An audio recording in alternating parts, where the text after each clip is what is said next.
Haunted dolls. मुझे यकीन है कि आपने पहले कभी ना कभी हॉन्टेड डॉल्स के बारे में तो सुना ही होगा, जैसे कि एनाबेल डॉल। एनाबेल डॉल एक रियल लाइफ हॉन्टेड डॉल है जिसके ऊपर बहुत सारी मूवीज़ भी बन चुकी हैं।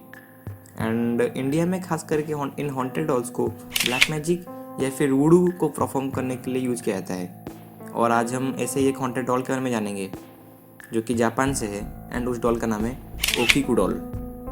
तो मैं इस स्टोरी को 2 पार्ट्स में कवर करूँगा, तो वीडियो को लास्ट तक देखना, एंड अच्छा लगे तो लाइक भी कर देना।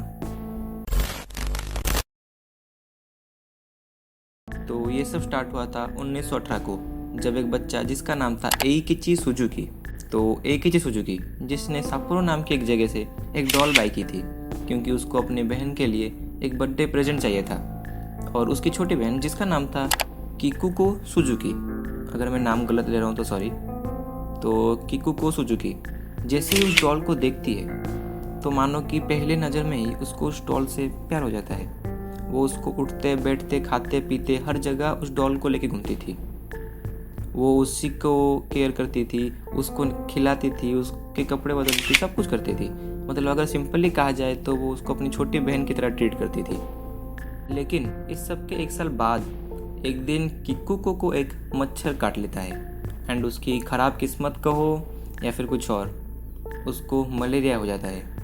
फिर उसको हॉस्पिटल में एडमिट किया जाता है। उसकी हालत इतनी ख़राब हो गई थी कि वो ठीक से सांस तक नहीं ले पा रही थी। वो बहुत ही ज़्यादा दर्द में थी।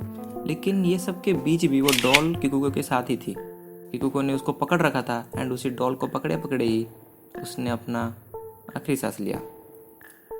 तो किकुको के डेथ के बाद उसकी फैमिली ने डिसाइड किया था कि उसके सबसे प्यारी चीज़ जो कि थी वो डॉल, वो उसको उसके साथ दफना देंगे।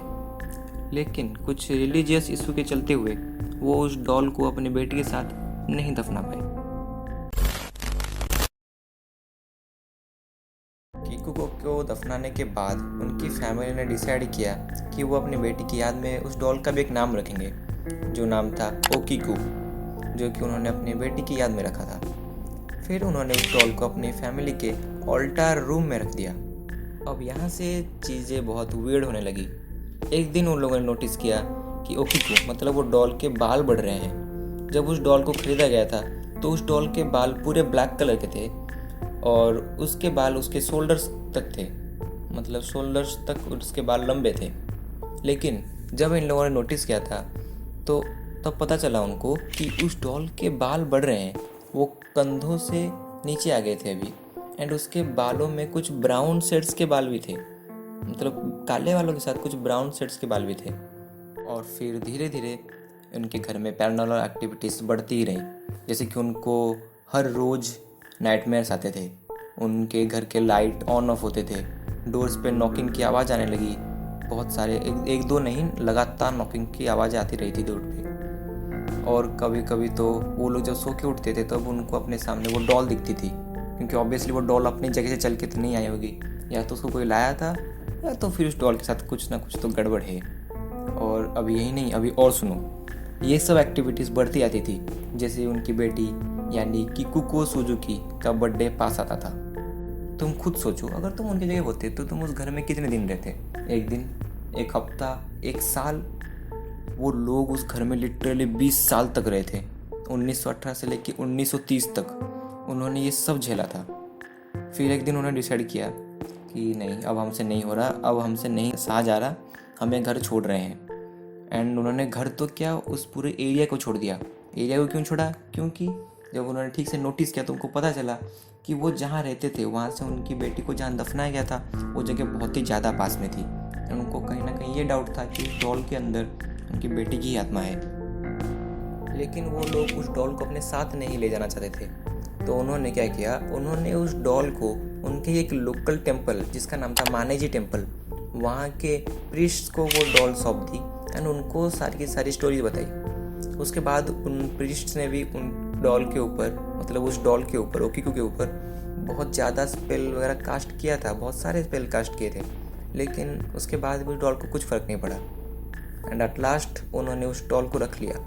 जिसके बाद उन प्रीस्ट को भी रात भर नाइटमेयर्स आते थे। आज भी वो डॉल उसी टेम्पल में है, और दुनिया के अलग अलग जगहों से लोग आते हैं उस डॉल को देखने, और ख़ास करके ये देखने कि उस डॉल के बाल सेम में ग्रो करते भी हैं या फिर नहीं।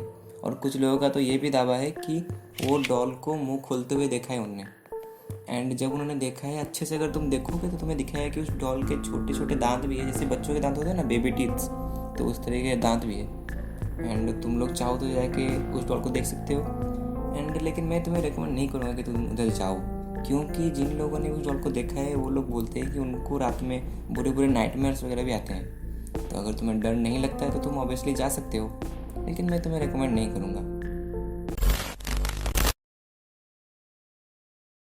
तो अब तो हमने बात कर ली कि इससे वो डॉल एक हॉन्टेड डॉल है। लेकिन अगर हम साइंस की सुने तो साइंस कहता है कि डॉल के बाल ग्रो होने के पीछे उस डॉल को बनाने में यूज हुआ मटेरियल का हाथ है।